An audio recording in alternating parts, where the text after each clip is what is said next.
Introducing the EXO by Nightingale. Here's how to make the most of your new task chair.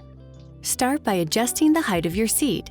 To lower, lift the lever on the right-hand side of the chair upwards while sitting. To raise the height, lift the same lever with all of your weight off the seat. Next, adjust your backrest's tension. Turn the knob on the right side of the chair clockwise to increase tension. Turn counterclockwise to decrease tension. To adjust the arm height, lift the lever found just below the arm pads and move into desired position.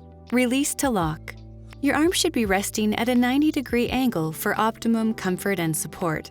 To pivot the arm pads, press and hold the front button under the arm pad and release to lock. Next, adjust your lumbar support. Place both hands behind the chair and pull the lumbar support pads upwards or downwards to desired position.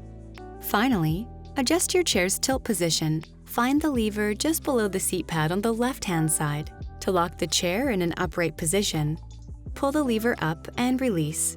To lock in a reclined position, push the lever to the lowest setting and release.